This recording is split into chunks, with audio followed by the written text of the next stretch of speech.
Hello दोस्तों, good evening. कैसे हैं आप लोग? उम्मीद करती हूँ आप लोग अच्छे होंगे।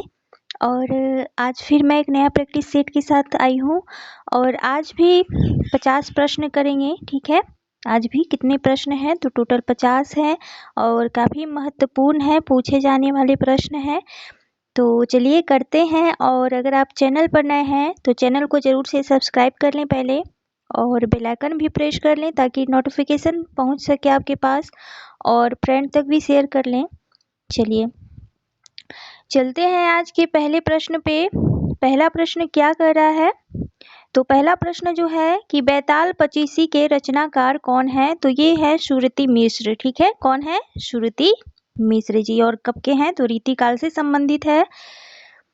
चलिए अगला प्रश्न है, क्या है कि बैर क्रोध का अचार या मुरब्बा होता है? तो इस पंक्ति के रचयिता कौन है? तो ये रामचंद्र शुक्ल जी ने कहा है निबंधों में। ठीक है, क्या कहा है? तो कि बैर क्रोध का अचार या मुरब्बा होता है। तो रामचंद्र शुक्ल की पंक्ति है। अगले प्रश्न को देखते हैं, क्या है कि भक्ति काल के कवियों की प्राथमिक जानकारी देता है। इसके रचयिता कौन थे? भक्तमाल है। ठीक है, भक्तमाल भक्ति काल के कवियों की प्राथमिक जानकारी देता है। इसके रचयिता कौन थे? तो ये हैं नाभादास जिन्होंने भक्तमाल की रचना की है। आगे है कि भारत का शेक्सपियर किसे कहा जाता है? तो ये कहा जाता है कालिदास को। अगला प्रश्न है कि भारत की प्राचीन भाषा क्या है? तो कल ही मैंने इस पर अच्छे से चर्चा किया है कि संस्कृत है। संस्कृत से दो कैटेगरी ये संस्कृत की उसमें हुई, एक लौकिक थी और एक था वैदिक, और फिर पाली, प्राकृत, अपभ्रंश और अवहट, उसके बाद आधुनिक हिंदी का जन्म हुआ। तो इस तरह इसकी आगे चलती रही। अगला है कि भारत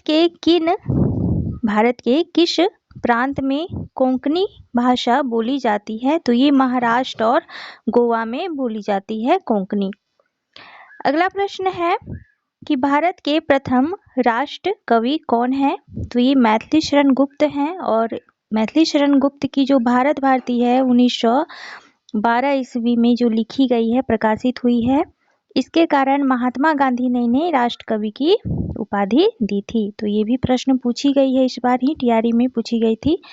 चलिए अगला प्रश्न है, भारत भारती काव्य के रचनाकार कौन है? तो ये है मैथिली शरण गुप्त, जिसका भी मैंने चर्चा किया। अगला प्रश्न है कि भारत में शिलालेखों का प्रचलन किसने कराया था? तो ये कराया था अशोक ने। भारत में संस्कृत माँ है, हिंदू बहुरानी और अंग्रेजी नौकरानी किस महापुरुष के ये अनमोल वचन है? तो ये कामिल बुल्के जी ने कहा था, डॉक्टर कामिल बुल्के जी का ये कथन है।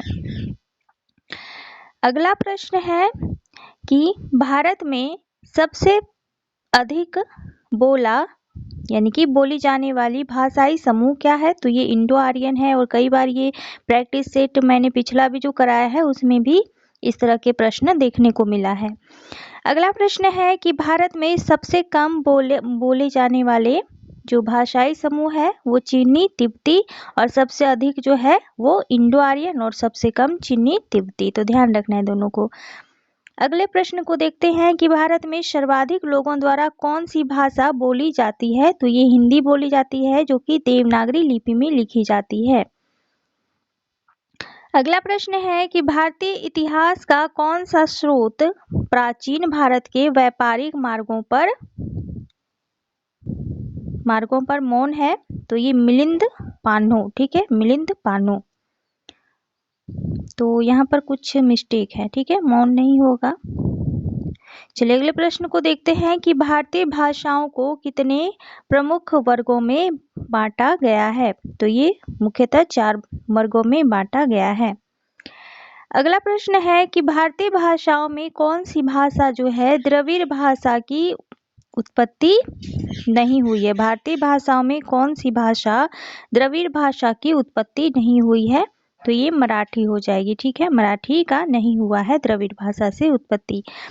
अगला है कि भारतीय संविधान में हिंदी को क्या कहा गया है। तो थोड़ा सा यहाँ टाइपिंग मिस्टेक है, तो इसमें थोड़ा सा ध्यान ना दें आप, मैं बोल रही हूँ जो उस पर ध्यान देना है। तो क्या है, तो ये राजभाषा माना गया है। और कितने अनुच्छेद में माना गया है, तो 343 में, ठीक है। और ऐसे 343 से 351 तक ये संविधान में भाषा से संबंधित बातें हैं।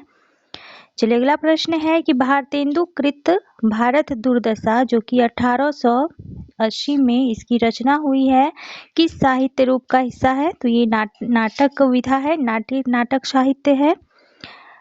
अगला प्रश्न है कि भाषा के संबंध में हिंदी शब्द का प्रयोग सर्वप्रथम किसने किया था।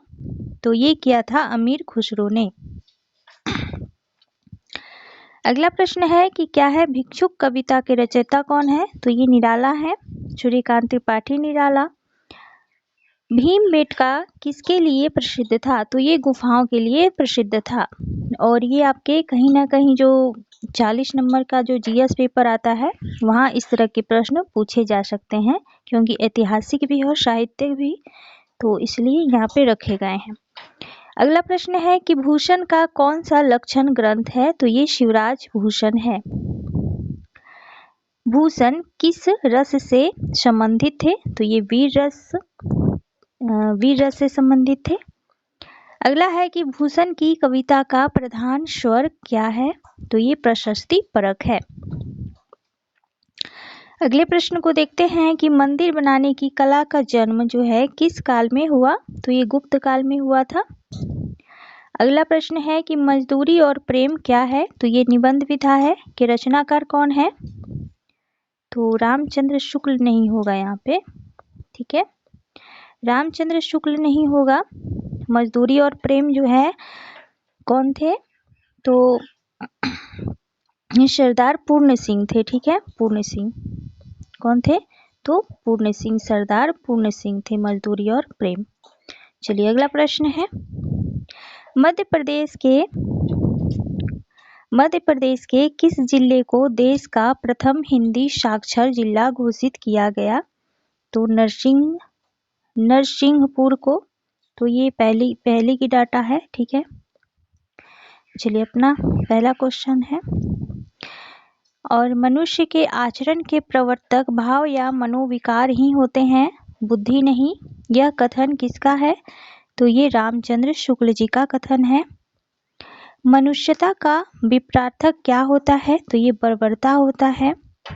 मनुष्यता ही सामान्य भावना को आगे करके निम्न श्रेणी की जनता में आत्मगौरव का भाव जगाने वाले सर्वश्रेष्ठ कवि कौन थे। यानी कि मनुष्य की सामान्य भावना को आगे करके निम्न श्रेणी की जनता में आत्मगौरव का भाव जगाने वाले कवि कौन थे। तो वो थे कबीरदास जी। अगला प्रश्न है कि मसी कागज छुयो नहीं कलम गयो नहीं हाथ। तो पंक्ति के रचयिता कौन है। तो ये भी कबीरदास जी हैं। महादेवी वर्मा को किस रचना के लिए ज्ञानपीठ पुरस्कार मिला था। तो वो थी यामा, जिसके लिए इनको मिला था ज्ञानपीठ पुरस्कार।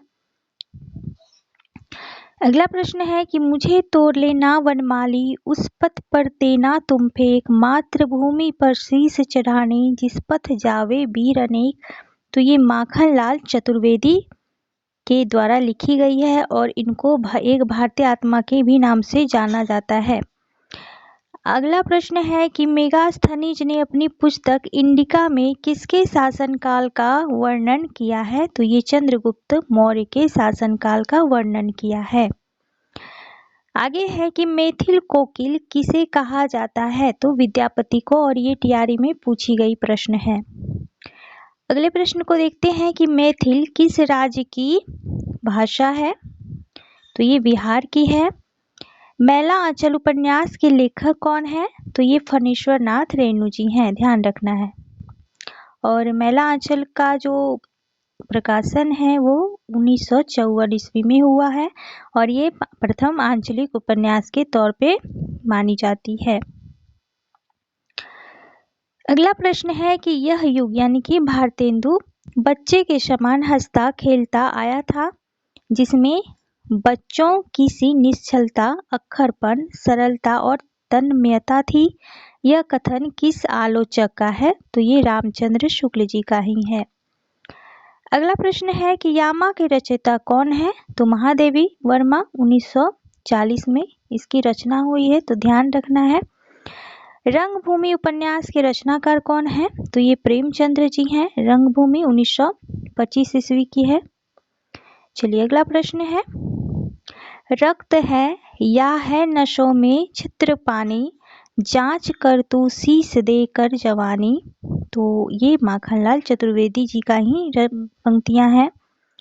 चलिए अगला प्रश्न है, रस मीमांसा रस सिद्धांत से संबंधित पुस्तक है, इस पुस्तक के लेखक कौन है?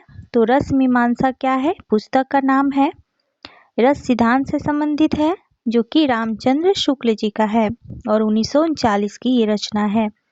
आगे है कि रसिक प्रिया केशवदास की रचना है। राग दरबारी किसका है? तो ये श्रीलाल शुक्ल जी का है और कब का है? 1968 ईस्वी का, तो ध्यान रखना है साथ में। अगले प्रश्न को देखते हैं कि राजभाषा आयोग के अध्यक्ष कौन है? तो ये वीजी खेर है, वीजी खेर थे, ठीक है। अगला है कि रानी केतकी की कहानी की भाषा को क्या कहा जाता है? तो खरी बोली। रानी केतकी की कहानी के रचयिता कौन है? इंसाल खां है। रामचरितमानस की भाषा क्या है? तो ये अवधी है। रामचरितमानस में कितने कांड हैं? तो 7 कांड हैं, ये भी पूछी गई है। दिवावसान का समय मेघमय आसमान से उतर रही वह संध्या सुंदरी परी सी धीरे धीरे धीरे। तो इस पंक्ति के रचयिता कौन है? तो ये है सूर्यकांत त्रिपाठी निराला। और ये था आज का 50 प्रश्न, जो कि काफ़ी इम्पोर्टेंट था और पूछे गए सभी प्रश्न हैं, ठीक है। जितने भी प्रश्न थे आज सभी पूछे गए प्रश्न हैं किसी ना किसी परीक्षा में। तो चलिए फिर मिलती हूँ एक नए प्रैक्टिस सेट के साथ, तब तक बनी रही मेरे साथ। चलिए, थैंक यू सो मच।